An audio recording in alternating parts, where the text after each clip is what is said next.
ஆண்டவருடைய நாம மகிம்படுவதாக. உங்கள் யாவருக்கும் ஆண்டவராக இயேசு கிறிஸ்துவின் நாமத்தினாலே என் அன்பின் வாழ்த்துக்களை சொல்லிக்கொள்ள ஆசைப்படுகிறேன்.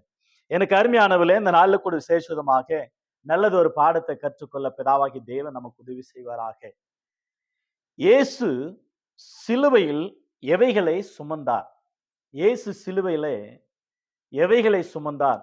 ஏன் சிலுவையிலே அறையப்பட வேண்டும்? ஏன் அவர் சிலுவையை சுமக்க வேண்டும்? நல்லது ஒரு பாடத்தை இந்த நாளில் கற்றுக்கொள்ள கர்த்தர் நமக்கு உதவி செய்வாராக. மத்தேயு எழுதின சுவிசேஷம் 27ஆம் அதிகாரம் 25 முதல் 44 வசனங்களை நாம் பைபிள் ரீடிங் ஆக வாசிக்க முடியும். அதோடு கூட ஏசாயா புஸ்தகம் 53ஆம் அதிகாரம் முழுவதுமாக 1 முதல் 12 வாக்கியங்கள் அந்த குட் ஃப்ரைடே நாட்களில், அந்த நாளில் அல்லது லெந்து டேஸ் நாட்களில் அந்த 2 அதிகாரங்கள் மீண்டும் மார்க்கு, லூக்கா, யோவான் சிலுவை தியானம், சிலுவையில அடிக்கப்படும் கடைசி நாட்களில, இந்த கடைசி அதிகாரங்களில இயேசு ஏன் சிலுவை சுமந்தார் என்றதான சீசன் நாட்களில் ரீசன் என்ற பாடங்களை நாம் கற்றுக்கொள்ள முடியும். இயேசு சிலுவை சுமந்தார். ஏன் சுமந்தார் என்ற எதற்காக சுமக்க வேண்டும்? சிலுவை என்றால் நமக்கு கிறிஸ்தவர்களுக்கு ஒரு நம்பிக்கை, அல்லது உலக மக்களுக்கு ஒரு நம்பிக்கை, ஒரு விசுவாசம், ஒரு தேவ பக்தி, ஒரு பயம். கடவுள் மனிதனுக்காக ரத்தம் சிந்தின ஒரு அடையாளம். கொல்கதா கல்வாரி மலை, அந்த சிலுவை மரத்துல தூக்கப்பட்டார், அடிக்கப்பட்டார், கொல்லப்பட்டார். ஆனால் அவைகளை பார்க்கும் பொழுது நமக்கு எவைகள் ஞாபகம் வருகிறது? சிலுவை கிறிஸ்தவர்களுக்கு ஒரு வெற்றியின் சின்னம். சிலுவை ஒரு ஜெயக்கொடி. சிலுவை நமக்கு வழிகாட்டுகிறதா இருக்கிறது. சிலுவை நமக்கு ஒரு பலன் என்று கூட வேதம் சொல்லுகிறது. கெட்டு போகிறவர்களுக்கு சிலுவையின் உபதேசம் கெட்டு போகிறவர்களுக்கு அது பைத்தியமா இருக்கிறது. ரட்சிக்கப்படுகிற நமக்கோ தேவ பலனா இருக்கிறது. சிலுவின் உபதேசம் கெட்டு போகிறவர்களுக்கு பைத்தியம், ரட்சிக்கப்படுகிற நமக்கு பலன், தேவ பலன். The power of God in the cross of the doctrine. Sound. அந்த சிலுவை நமக்கு ஒரு பலன், ஒரு ஆசீர்வாதம், ஒரு நம்பிக்கை, ஒரு கான்பிடன்ஸ், விசுவாசம், நமக்கு ஒரு அடையாளம், ஜெயக்கொடி, வெற்றியின் சின்னமாகவே கிறிஸ்துவலாக நமக்கு இருக்கிறதை பார்க்க. நம்ம எவைகளை சுமக்க வேண்டும், எவைகளை சுமக்க கூடாது, இயேசு எவைகளை யாருக்காக சுமந்தார் என்பது குறித்து சில வாக்கியங்களை வாசிக்க விரும்புகிறேன். ஏசாயா, the book of Isaiah, the book of Isaiah 53 chapter verse 1 to some words I reading. எங்கள் மூலமாய் கேள்விப்பட்டது விசுவாசித்தவன் யார்? கர்த்தருடைய புயம் யாருக்கு வெளிப்பட்டது? இளங்காலை போலவும் வறண்ட நிலத்திலிருந்து துளிக்கிற வேரை போலவும் அவனுக்கு முன்பாக எழும்புகிறார். அவருக்கு அழகும் இல்லை, சௌந்தரியம் இல்லை. அவரை பார்க்கும் பொழுது நாம் அவரை விரும்பத்தக்க ரூபம் அவருக்கு இல்லாது இருந்தது. அவர் அசட்ட பண்ணப்பட்டவரும், மனுஷரால் புறக்கணிக்கப்பட்டவரும், துக்கம் நிறைந்தவரும், பாடு அனுபவித்தவருமாயிருந்தார். அவரை விட்டு நம்முடைய முகங்களை மறைத்து கொண்டோம். அவர் அசட்ட பண்ணப்பட்டிருந்தார். அவரை எண்ணாமற் போனோம். மெய்யாகவே அவர் நம்முடைய பாடுகளை ஏற்றுக்கொண்டு நம்முடைய துக்கங்களை சுமந்தார். நாமும் அவர் தேவனால் அடிபட்டு வாதிக்கப்பட்டு சிறுமிப்பட்டவர் என்று எண்ணினோம். நம்முடைய மீறுதல் நிமித்தம் அவர் காயப்பட்டு, நம்முடைய அக்கிரமங்கள் நிமித்தம் அவர் நொறுக்கப்பட்டார். நமக்கு சமாதானத்தை உண்டு பண்ணும் ஆக்கினையே அவர் மேல் வளர்ந்தது. அவருடைய தழும்புகளால் குணமாகிறோம். அருமையான ஒரு வார்த்தை. 4ஆம் வசனம். 5ஆம் வசனம் மிக முக்கியமாக காணப்படுகிறத பார்க்கிறோம். மெய்யாகவே அவர் நம்முடைய பாடுகளை ஏற்றுக்கொண்டு நம்முடைய துக்கங்களை சுமந்தார் என்று வேதம் சொல்லுது. இயேசு சுமந்து கொண்டார் நம்முடைய துக்கங்களை. இயேசு சுமந்து கொண்டாரே, நான் சுமக்க தேவையில்லை. இயேசுவின் காயங்களா நான் சுகமானே சுகமானே. நல்ல பக்தன், நல்ல ஒரு பாட்டு பாடினார் இல்லையா? அருமையான ஒரு பாடு. ஆகவே எனக்கு அருமையானவர்களே, இயேசு சிலுவிலே எவைகளை சுமந்தார் என்பது குறித்து சில நிமிட சிறிதாக நாம் தியானிக்க கர்த்தர் நமக்கு உதவி செய்வாராக. முதலாவதாக யோவான் எழுதின சுவிசேஷம், என்னோடு கூட பைபிளை திருப்பிக் கொள்ளுங்கள் தயவு செய்து. யோவான் எழுதின சுவிசேஷம் 19ஆம் அதிகாரம் 17ஆம் வசனம். யோவான், the gospel, the book of gospel, John gospel, John gospel chapter 19 verse 17. 19ஆம் அதிகாரம் 17ஆம் வசனம். யோவான், அவர் தம்முடைய சிலுவையை சுமந்து கொண்டு எபிரேய பாஷையில கொல்கதா என்று சொல்லப்படும் கபாலா ஸ்தலம் என்கிற இடத்திற்கு புறப்பட்டு போனார். எனக்கு அருமையானவர்களே, இயேசு தான் சிலுவையை சுமந்து கொண்டு கடந்து போனார். இந்த உலகத்துல இருக்கிற ஒவ்வொரு மனிதனுக்கும் ஒரு சிலுவை இருக்கு. சிலுவை என்றால் நாம் முன்னதாக கேட்ட வண்ணமாக நமக்கு ஒரு வெற்றியின் சின்னம், நமக்கு ஒரு ஜெயக்கொடி, நமக்கு தேவ பக்தி உண்டாக்குகிறது, பரலோகத்தின் ஆசீர்வாதங்களை உண்டு பண்ணின சிலுவை. ஆனால் அதோடு கூட சிலுவை என்றால் பாடுகள், மரணம், துக்கங்கள், கஷ்டங்கள், வேதனைகள், பலவிதமான சோதனைகள். மரணம் சிலுவை என்றால் ஒவ்வொரு மனிதனுக்கும் ஒவ்வொரு விதத்துல சிலுவை இருக்கும். நிறைய பேரு வேடிக்கையாக சொல்வார்கள், வேலை ஸ்தலத்துல எஜமானனுக்கு ஒரு சிலுவா இருக்கான், மனைவி எனக்கு சிலுவாக இருக்கிறாங்க, பிள்ளைகள், கணவன், சொந்த பந்தங்கள் என சிலுவையில் அறைகிறார்கள் அனுதினமும் என்று கூறுவார்கள். அது உண்மைதான். எனவே ஒவ்வொரு மனிதனுக்கும் சிலுவை இருக்கு. ஆகையனாலதான் மத்தேயு 16ஆம் அதிகாரத்தில் இயேசு சொன்ன ஒரு வார்த்தை நமக்கு ஞாபகம் வருது. என்னை பின்பற்ற விரும்பினால் தன்னைத்தான வெறுத்து தான் சிலுவை எடுத்துக்கொண்டு என்னை பின்பற்ற கடவான் என்று இயேசு அழகான ஒரு வார்த்தை சொன்னார். தன்னை வெறுத்து தான் சிலுவையை, பாடுகள், சிலுவை எடுத்துக்கொண்டு சொன்னதற்கு கழுத்துல பெரிய சிலுவை மாட்டிக்கொள்வதல்ல. இந்த நாட்கள்ல பிஷப் ரெவரண்ட் இவர்கள் அவர்கள் அந்த சிலுவை கழுத்துல மாட்டிக்கொள்ளுகிறார்கள். காரணம் என்னவென்றால், ஒருவேளை ஊழியம் செய்யும் பொழுது, பிரசங்கிக்கும் பொழுது, ஆர்டினேஷன் பண்ணும் பொழுது, அப்படியாக பப்ளிக் மீட்டிங்கிலும் அல்லது ஒரு இடத்துல விசேஷமாக கல்யாணத்திலும் விசேஷ கூட்டத்திலும் அதை பொறித்து கொள்ளுகிறார்கள். காரணம் என்னவென்றால், அவர்கள் அதை தகுதி உள்ளவர்களாக அல்லது தேவனுடைய செய்தியை சொல்லுகிற ஒரு தூதராக இப்படிதான் இருக்கணும் என்பது குறித்து ஒரு கோட்பாடு, அதை அது பண்பாட்டுக்குள்ள பயன்படுத்துகிறத பார்க்கிறோம். அது சில இடங்களில் பயன்படுத்துகிறார்கள், அநேக இடங்களில். ஆகவே அந்த சிலுவை குறித்து அது ஊழியம் செய்யும் பொழுது அந்த நல்ல ஒரு பங்கன் நேரத்தில் யூஸ் பண்ணுகிற சிலுவை. பட் நம்முடைய பாடுகள், வேதனைகள், துக்கங்களை குறித்து இயேசு சொன்ன ஒரு வார்த்தையாகவே தென்படுகிறது நாம் பார்க்கிறோம். சரி, இயேசு தாம் சிலுவையை சுமந்து கொண்டு நமக்காக கொல்கதா என்ற கபாலா ஸ்தலம், மரணத்தை சந்திக்க மறிக்கும் இடத்துக்கு கடந்து போனதாக சொல்லப்படுது. இரண்டாவதாக கலாத்தியர் புஸ்தகம், கலாத்தியர் 3ஆம் அதிகாரம் 13ஆம் வசனத்துல வாசிக்கிறோம், இயேசு நமது பாவங்களுக்காக, நமது சாபங்களுக்காக சிலுவையில சுமந்தார். மரத்துல தூக்கப்பட்ட எவனும் சபிக்கப்பட்டவன் என்று எழுதியிருக்கிறபடி இயேசு சாபமாக்கிய நமக்காக சாபமானார்.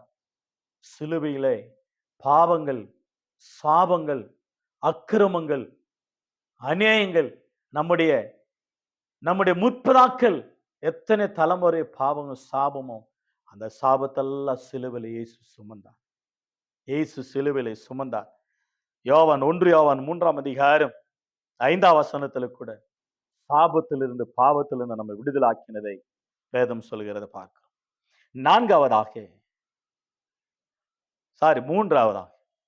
மூன்றாவதாக 1 பேதுரு புஸ்தகம் 2ஆம் அதிகாரம் 1 பேதுரு 2ஆம் அதிகாரம் 24ஆம் வசனம். நாம் பாவங்களுக்கு செத்து நீதிக்கு பிழைக்கும்படி அவர் தாமே தமது சரீரத்தில் நம்முடைய பாவங்களை சிலுவின் மேல் சுமந்தார். அவருடைய தழும்புகளால் குணமானீர்கள். அவருடைய தழும்புகளால் குணமானீர்கள். அவர் தாமே நமது பாவங்களை தமது சரீரத்திலே சிலுவிலை சுமந்தார். சாபத்தை சுமந்தார், பாவத்தை சுமந்தார். எதில் என்றால் சிலுவையில். இயேசு சிலுவை சுமப்பதற்கு காரணங்கள், பாடுகளை சுமந்தார், மரணத்தை சுமந்தார், சாபத்தை சுமந்தார், பாவத்தை சுமந்தார் சிலுவையில். 4ஆவதாக அதே மத்தேயு எழுதின சுவிசேஷம் ஏசாயா புஸ்தகத்துல வாசித்த வண்ணமாகவே இயேசு கிறிஸ்தானவரே இந்த உலகத்துல வந்த பொழுது தென்பட்ட அருமையான ஒரு வார்த்தை மத்தேயு 8ஆம் அதிகாரம் 17ஆம் வசனத்துல 16 ஆகிய வசனங்கள். Matthew chapter 8 verse 17, 16. Very wonderful. அவர் தாமே நம்முடைய பலவீனங்களை ஏற்றுக்கொண்டு நம்முடைய நோய்களை சுமந்தார் என்று ஏசாயா தீர்க்கதரிசினால் உரைக்கப்பட்டது நிறைவேறும்படி இப்படி நடந்தது. அஸ்தமானம் பொழுது பிசாசு பிடித்திருந்த அநேகரை அவரிடத்தில் கொண்டு வந்தார்கள். அவர் அந்த ஆவிகளை தமது வார்த்தையினாலே துரத்தி பிணியாளிகள் எல்லாரும் சுஸ்தமாக்கினார். இந்த 8ஆம் அதிகாரத்துல அற்புதமான அதிகாரம். இந்த மத்தேயுல குஷ்டரோகி குணமாகிறார், 100க்கு அதிபதியானவருடைய வேலைக்காரன் குணமாகிறார். அருமையாக பேதுருடைய மாமியார் ஜுரத்திலிருந்து விடுதலை அடைகிறார்கள். படகுல கடல்ல போகும் பொழுது படகுல காற்றையும் கடலையும் அதட்டுகிறார். 2 பேர்கள் பிசாசு பிடித்தவர்கள் பிரேத கல்லாரிலிருந்து வருகிறவர்களை கர்த்தர் விடுதலாக்குகிறார். 5 விதமான அற்புதங்கள் இந்த மத்தேயு 8ஆம் அதிகாரத்துல நாம் காண முடியும். ஆகவே தேவன் நம்முடைய பலவீனங்களை சுமந்து கொண்டார், நம்முடைய நோய்களை சுமந்து கொண்டார். அநேகர் சாட்சி கொடுக்கிறாங்க, நான் சிலுவை நோக்கி பார்த்தேன், அந்த சிலுவையில் சிந்துகிற ரத்தம் என் நோய்களை நீக்கினது, என் வியாதிகளை நீக்கினது. அது சிலுவின் ரத்தம் எனக்கு மருந்தாகவே விருந்தாகவே என் பாவ சாபங்கள் நீக்கினதற்காக அந்த சிலுவை நான் நோக்கி பார்க்கிறேன். நம்முடைய பலவீனங்களை சுமந்து கொண்டார். நம்முடைய பலவீனங்கள், நம்முடைய குறைகள், நம்முடைய தளர்ச்சிகள் சொல்லப்படுகிறது. அவர் வீக்னஸ், அவர் ஷாரோ, இன்ஃபர்மிட்டிஸ், வெரி வண்டர்ஃபுல். இவைகள் எல்லாம் சிலுவையில் சுமந்து கொண்டார். பிசிக்கல் வீக்னஸ், ஸ்பிரிச்சுவல் வீக்னஸ், ஆவிக்குரிய பலவீனங்களையும் ஆண்டவர் சுமந்து கொண்டார். நம்முடைய சரீர பலவீனங்களையும் ஆண்டவர் சுமந்து கொண்டார். ஏசாயால வாசிக்கிறோம், இனிமேல் அந்த பட்டணத்தில் இருக்கிறவன் நான் வியாதிப்பட்டவன் அல்ல, நான் சுகமாக்கப்பட்டவன் என்று சொல்ல கடவன். காரணம் அவருடைய வார்த்தை அனுப்பி 100க்கு அதிபதியினுடைய வேலைக்காரனுடைய வியாதியை நீக்கினார். சங்கீதங்களின் புஸ்தகம் 102ஆம் சங்கீதம் 20ஆம் வசனத்துல கர்த்தர் தமது வசனத்தை அனுப்பி அவர்கள் அழிவில் இருந்து நோயிலிருந்து விடுதலாக்குகிறவராய். அந்த இயேசுவின் வார்த்தை, அந்த வார்த்தை வல்லம் உள்ளது, அதிகாரம் உள்ளது, அற்புதம் செய்கிறது. உன்னை உருவாக்கினது, உலகத்தை உருவாக்கின ஆண்டவருடைய வார்த்தை, கர்த்தருடைய சத்தம் காதேசு வனந்தரத்தை அதிருப்பம். அந்த வார்த்தை நம்ம சுகமாக்குகிறதா இருக்கு. 5ஆவதாக ஏசாயா புஸ்தகம் 63ஆம் அதிகாரம் 9ஆம் வசனம். அவர்களுடைய எல்லா நெருக்கத்திலும் அவர் நெருக்கப்பட்டார், அவருடைய சமூகத்தின் தூதனானவர் அவர்களை ரட்சித்தார். அவர் தமது அன்பு நிமித்தமும் தமது பரிதாபத்து நிமித்தமும் அவர்களை மீட்டு பூர்வ நாட்கள் எல்லாம் அவர்களை தூக்கி சுமந்து கொண்டு வந்தார். அற்புதமான ஒரு வார்த்தை பாருங்க. ஆண்டவர் சுமந்து கொண்டு வந்தார். நம்ம சுமக்கிற ஆண்டவர் சிலுவை மட்டுமல்லாமல் நம்மை சுமந்து கொண்டே இருக்கிறார் என்று வேதம் சொல்லுகிறது பாருங்க. அவர் எப்படி சுமக்கிறவர்? ஏசாயா புஸ்தகம் அற்புதமாக 46 அதிகாரம் 3-4 தாயின் வயிற்றில் உருவாவதற்கு முன்னதாக அவர் கண்டவர், அறிந்தவர். தாயின் வயிற்றில் கர்ப்பத்தில் சுமக்கிறவர், பிறந்த பொழுது சுமக்கிறவர், முதிர் வயதில் சுமக்கிறவர், இளம் வயதில் சுமக்கிறவர். நம்ம நர வயது மட்டும் நம்ம சுமந்து கொண்டே இருக்கிறார். சுமக்கிறார், தப்புவிக்கிறார், விடுவிக்கிறார், நம்மை நடத்துகிறார். ஏசாயா புஸ்தகம் 66 அதிகாரம் 13 ஒருவனை அவன் தாய் தேற்றுவது போல நான் உங்களை தேற்றி சுமக்கிறேன். அதுக்கு மேல் வசனத்தில் நாம் பார்க்கிறீங்கன்னா, இடுப்பில் வைத்து சுமக்கிறான், தோளில் வைத்து சுமக்கிறான், முழங்காலில் வைத்து தாளாட்டுகிறான், ஒரு தாயை போல தேற்று. ஏசாயா புஸ்தகம் 40 அதிகாரம் 11 நீங்கள் வாசித்தீங்களா, ஒரு மெய்ப்பனை போல மடியில சுமக்கிறார், ஒரு மெய்ப்பனை போல மடியில சுமக்கிறார். உபாகமும் டிட்ரானமி 1 அதிகாரம் 31 உபாகமும் 1:31 ஒரு தகப்பனை போல அவர் தோளில் வைத்து நம்ம சுமக்கிறவரா இருக்கு. நம்முடைய ஆண்டவர் சிலுவை மட்டுமல்லாமல் நம்மையும் சுமக்கிறவரா இருக்கிறார். 6வதாக கொலோசியர் புஸ்தகம், Colossians, the book of Colossians chapter 2 verse 14 and 15. கொலோசியர் புஸ்தகம் 2 அதிகாரம் 15-16 ஆகிய வசனங்கள். நமக்கு எதிரடியாகவும் கட்டளைகளால் நமக்கு விரோதமாகவும் இருந்த கையெழுத்தை கொலைத்து அதை நடுவில் இராதபடிக்கு எடுத்து சிலுவின் மேல் ஆணி எடுத்து துரைத்தனங்களையும் அதிகாரங்களையும் உரிந்து கொண்டு வெளிரங்கமான கோலமாக்கி அவைகள் மேல் சிலுவையிலே வெற்றி சிறந்தார். சிலுவையிலே ஆணி எடுத்து வெற்றி சிறந்தார் என்று வேதம் சொல்லுகிறார். எனக்கு அருமையானவர்களே, சிலுவையிலே வெற்றி சிறந்தார் நம்முடைய ஆண்டவர். 1 கொரிந்தியர் 15 அதிகாரம் 55 முதல் 57 வசனங்களை வாசிக்கிறோம். மரணத்தை ஜெயிக்கொண்டவர், மரணமே உன் கூர் எங்கே, மரணமே உன் பாதாளம், பாதாளமே உன் ஜெயம் எங்கே?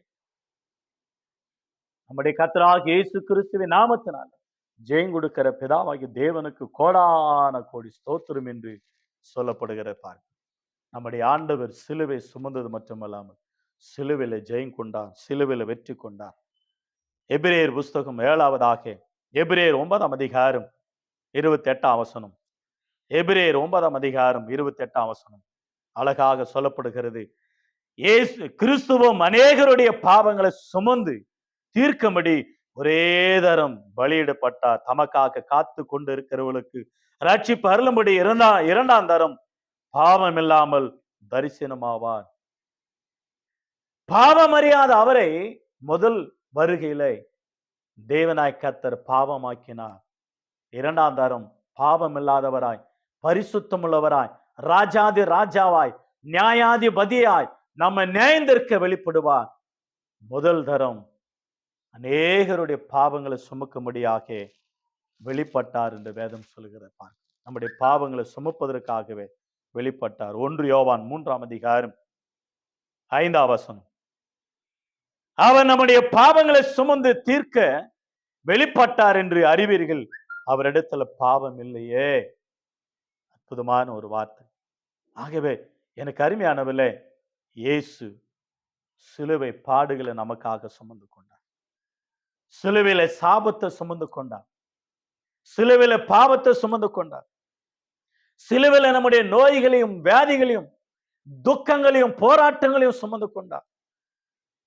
அது மட்டுமல்லாமல் நம்ம உற்பத்தியான முதற்கொண்டு இன்றைக்கும் தாயை போல, ஒரு தகப்பனை போல, ஒரு மெய்ப்பனை போல, ஒரு நண்பனை போல பரிசுத்த ஆவியானவர் நம்ம சுமக்கிறவராக இருக்கிறார். அது மட்டுமல்லாமல் இயேசு எல்லா துரைத்தனங்களையும் அதிகாரங்களையும் பாவ கட்டுகளையும் சிலுவையிலே அறைந்து வெற்றி சிறந்தார். இயேசு அநேகருடைய பாவங்கள், ஒருத்தருடைய பாவங்கள் அல்ல, அநேகருடைய பாவங்கள். 1 யோவான்ல 2ஆம் அதிகாரத்துல 1, 2 ஆகிய வசனங்கள் சொல்லப்படுகிறது. என் பிள்ளைகளே, நீங்கள் பாவம் செய்தபடியால் இவைகளை உங்களுக்கு பாவம் செய்யாதபடிக்கு இவைகளை உங்களுக்கு எழுதுகிறேன். ஒருவன் பாவம் செய்வானானால் நீதிபரராயிருக்கிற இயேசு கிறிஸ்து நமக்காக பிதாவினிடத்தில் பரிந்து பேசுகிறவரா இருக்கிறார். அவர் நம்முடைய பாவங்களை நிவர்த்தி செய்கிற கிருபாதார பலி அவரே. நம்முடைய பாவங்களை மாத்திரமல்ல, சர்வலோகத்தின் பாவங்களையும் நிவர்த்தி செய்கிற பலியா இருக்கிறார். சர்வலோகத்தின் பாவங்கள், இந்த உலகத்தில் இருக்கிற 800 கோடிக்கு மேலா இருக்கிறுடைய பாவங்கள் அனைத்தையும் சுமக்கிற நம்ம இயேசு அந்த சிலுவையில சுமந்து தீர்த்தார். ரத்தத்தை சிந்தினார், மன்னிப்புக்காக ரத்தத்தை கொடுத்தார், அவர் ஜீவனை கொடுத்தார். அந்த இயேசுக்காக நாம் எவைகளை சுமக்க? சிலுவையை சுமந்த இயேசுவுக்காக நாம் எதை சுமக்க வேண்டும்? கிறிஸ்தவர்களாகிய நாம், தேவனுடைய பிள்ளைகளாகிய நாம் எவைகளை சுமக்க வேண்டும், எவைகளை சுமக்க கூடாது என்பது குறித்து சுருக்கமாக ஒரு வார்த்தை. பழைய ஏற்பாட்டிலே ஆண்டவர் அருமையாக 10 கட்டளை கொடுத்தார். அந்த 10 கட்டளை வைப்பதற்கு ஒரு இடம் வேணும். ஒரு ஆசரிப்பு கூடாரம், ஆசரிப்பு கூடாரத்தில் ஒரு உடன்படிக்கை பெட்டி, அந்த பெட்டிக்குள்ளாக ஆரோனுடைய கோலும் 10 கட்டளைகளும் அவைகள் வைக்கப்பட்டது. அதை அருமையாக மெரேரி குடும்பத்தாரும் கெர்சோன் குடும்பத்தாரும் அதை சுமக்க வேண்டும், தோளில் சுமக்க வேண்டும். யாத்திராகமம் 20ஆம் அதிகாரத்துல 10 கட்டளை ஆண்டவர் மோசேயின் இடத்தில் கொடுத்தார். ஆனா ஆரோன் குடும்பத்தார், லேவி குடும்பத்தார், கெர்சோன் புத்திரர் இவைகளை உடன்படிக்கை பெட்டி தோளில் சுமக்க வேண்டும். ஆண்டவருடைய வேத வசனம் இன்னைக்கு நம்ம கரங்களை கொடுத்து இருக்கிறான். இதை சுமக்க வேண்டும். வேதத்தை நீ சுமந்தால் ஆண்டவர் உன்னை சுமப்பார் என்று வேதம் சொல்லுகிறத பார்க்கிறோம். எனவே பழைய ஏற்பாட்டில் இவைகளை சுமக்க வேண்டும். என்னாகமம் 6ஆம் அதிகாரம் 27, 28, 29 ஆகிய வசனங்களிலே கெர்சோன் புத்திரர் சுமக்க வேண்டும் தோளில். ஆரோன் குடும்பத்தாரும் லேவியர் குடும்பத்தாரும் சுமக்க வேண்டும். இரண்டாவதாக லூக்கா 14ஆம் அதிகாரம் 27 வசனத்துல ஒருவன் என்னை பின்பற்ற விரும்பினால் தன்னைத்தான வெறுத்து தான் சிலுவை எடுத்துக்கொண்டு என்னை பின்பற்ற கடவான் என்று இயேசு சொன்னார். இயேசுவை பின்பற்றினால் பாடுகள் வரும், மரணங்கள் வரும், துக்கங்கள் வரும். பட் நமக்கு வெற்றி மேல வெற்றி, விடுதலை மேல விடுதலை, ஜெயத்து மேல ஜெயம், பரலோகம் நமக்கு உண்டு என்பது குறித்து மறந்து விடக்கூடாது. பின்வாங்கி போகக்கூடாது. கலப்பு மேல கையை வைத்தவன் பின்னிட்டு பார்க்க கூடாது. பார்த்தால் பரலோகத்துக்கு தகுதி உள்ளவளான் அல்ல. எனவே இழந்து போறக்கூடாது பரலோகத்தை. மூன்றாவதாக எபிரேயர் 13ஆம் அதிகாரம் 13ஆம் வசனத்துல நாம் அவருடைய நிந்தையை சுமந்து கொண்டு பாளையத்துக்கு புறப்பட்டு போக கடவுள். இயேசு சிலுவில நிந்தை, துக்கங்கள், அவமானங்கள், காரி உமைந்தார்கள். இவைகளெல்லாம் சிலுவிலை பாடுகளை நமக்காக சகித்து கொண்டார். நாம் கிறிஸ்தவனா இருப்பது நிமித்தமாக பாளையத்துக்கு புறம்பே ஆண்டவருடைய நற்செய்தி, குட் நியூஸை, காஸ்பலை சுமந்து கொண்டு போக வேண்டும். உங்களுக்காக இயேசு மரித்தார், உனக்காக சிலுவில மரித்தார் என்று சொல்லி அவர்களை ஆண்டவருக்குள்ளாக நடத்த வேண்டும். நான்காவதாக இயேசுவின் மரணத்தை சுமக்கிறார்கள். 2 கொரிந்தியர் 4ஆம் அதிகாரம் 2 கொரிந்தியர் 4ஆம் அதிகாரம் அப்போஸ்தலன் பவுலானவர் அருமையாக சொல்றார் ஒரு வார்த்தை. 2 கொரிந்தியர் 4ஆம் அதிகாரம் 10ஆம் வசனத்துல கர்த்தராகிய இயேசுவின் ஜீவனும் எங்கள் சரீரத்திலே விளங்கும்படிக்கு இயேசுவின் மரணத்தை எப்பொழுது எங்கள் சரீரத்திலே சுமந்து திரிகிறோம். இயேசுவின் மரணத்தையே எங்கள் சரீரத்திலே நாங்கள் சுமந்து திரிகிறோம் சொல்லுகிற ஒரு வார்த்தை பாருங்க. கலாத்தியர்ல 6ஆம் அதிகாரம் 14, 17 வாசிக்கிறோம். இயேசு கிறிஸ்துனுடைய அச்சு அடையாளங்களை என் உடம்புல தரித்து கொண்டிருக்கிறேன். சிலுவை குறித்தே அல்லாமல் மேன்மை எதை குறித்து நான் பாராட்ட மாட்டேன். உலகம் எனக்கு சிலுவில அறை உண்டு இருக்கிறது, நானும் சிலுவில அறை உண்டு இருக்கிறேன். அப்போஸ்தலன் பவுலானவர் 2 கொரிந்தியர் புஸ்தகத்துல அருமையாக 11ஆம் அதிகாரம் 23 முதல் 28 வசனங்களில அவர் சொல்லுகிற ஒரு வார்த்தை என்ன சொல்லுகிறார் என்றால், அற்புதமான ஒரு வார்த்தை. யூதர்களால் 1 கொரிய 40 அடி நான் அடிக்கப்பட்ட 5 தரம், 3 முறை மிளர்களால் நான் அடிபட்டேன், ஒரு தரம் கல்லெறி உண்டேன், 3 தரம் கப்பர் சேதத்தில் இருந்தேன். அந்த அடையாளங்கள் என் உடம்புல இருக்கு. என்னை பார்க்கும் பொழுது என் காயங்களே இயேசுவின் அடையாளம், இயேசுவின் சிலுவின் மரணம் அடையாளம். அவருடைய அடையாளங்கள் என் உடம்புல அச்சு அடையாளமாக நான் தைத்துக் கொண்டு பச்சை குத்திவது அல்ல சிலுவை. கலாத்தியர்ல வாசிக்கிறேன் இல்லையா, 6ஆம் அதிகாரம் அற்புதமாக 17ஆம் வசனத்துல என்ன சொல்றாரு? இனிமேல் ஒருவனும் எனக்கு வருத்தம் உண்டாகாது இருப்பானாக. கர்த்தராக இயேசுவின் அச்சு அடையாளங்கள் நான் என் சரீரத்துல தரித்து கொண்டு இருக்கிறேன். சிலுவை அடி, ஒரு காயம் என்றால் அவர் அந்த சிலுவின் உபதேசத்தை சொன்னதனால பட்ட அடிகள் என்று நாம் மறந்துவிடக் கூடாது. நாம் இன்னும் பாடுபடவில்லைன்னு தான் வேதம் சொல்லுகிறது. எபிரேயர் புஸ்தகம் 12ஆம் அதிகாரம், எபிரேயர் 12ஆம் அதிகாரம் 2, 3 ஆகிய வசனங்கள். அவர் தமக்கு முன்பாக வைத்திருந்த சந்தோஷத்தின் பொருட்டு அவமானத்தை எண்ணாமல் சிலுவையை சகித்த தேவனுடைய சிங்காசனத்தின் வலது பரிசத்தில் வீற்றிருக்கிற ஆகையால் நீங்கள் இளைப்புள்ளவர்களாய் உங்கள் ஆத்த மக்களில் சோர்ந்து போகாதபடிக்கு தமக்கு விரோதமாக பாவைகளால் செய்யப்பட்ட இவ்விதமான விபரீதங்களை சகித்த அவரையே நீங்க நினைத்துக் கொள்ளுங்கள். தமக்கு முன்பாக சிங்காசனம் இருக்கு, பரலோகம் இருக்கு, தேவனுடைய வலது பரிசில் வீற்றிருக்கிற ஒரு சிலாக்கியம் அவருக்கு கிடைத்தது. அது சந்தோஷத்தின் பொருட்டு நிந்தனைகள், அவமானங்கள், பாடுகள், துக்கங்கள் எல்லாமே வந்தும் அவைகளை சாதாரணமாக கடந்து போய் அவருக்கு முன்னதா இருக்கிற அந்த சந்தோஷத்தின் பொருட்டு இவைகள் எல்லாம் சுமந்து தீர்த்தார் நமக்காக. நாமும் அவரையே நினைத்துக் கொள்ள வேண்டும். சிலுவை குறித்ததான பாடுகள், வேதனைகள், துக்கங்கள், மரணங்கள், அவமானங்கள், நிந்தனைகள், காரி துப்புவார்கள், உமிழ்வார்கள், பரியாசம் பண்ணுவார்கள். But don't worry, be happy. God with you always. ஆண்டவர் நம்மோடு கூட இருக்கிறார்.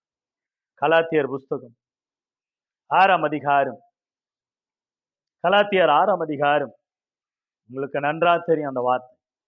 கலாத்தியர் 6ஆம் அதிகாரம் வசனம் 2ஆம் வசனத்துல ஒருவர் பாரத்தை ஒருவர் சுமந்து இப்படி கிறிஸ்துவனுடைய பிரமாணத்தை நிறைவேற்றுங்கள் என்று வேதம் சொல்லுகிறது பாருங்க. எனவே ஒருவர் பாரத்தை ஒருவர் சுமந்து, இயேசு கிறிஸ்தானவர் நம்முடைய பாடுகளை சுமந்தார், வியாதிகளை சுமந்தார், சாபத்தை சுமந்தார், பாவத்தை சுமந்தார், அக்கிரமக்காரருக்காக அவர் அடிக்கப்பட்டு சிலுவை சுமந்தார். அந்த இயேசு இன்றைக்கு உன்னோடு கூட பேசிக் கொண்டிருக்கிறார். நாம் எவைகளை சுமக்க வேண்டும்? அவர் நமக்காக எல்லாவற்றையும் கல்வாரி சிலுவையில சுமந்தார். நீ அவருக்காக என்னதை சுமக்கிறார்? அவர் வேதத்தை சுமக்க வேண்டும், அவர் சுவிசேஷ சுமக்க வேண்டும்.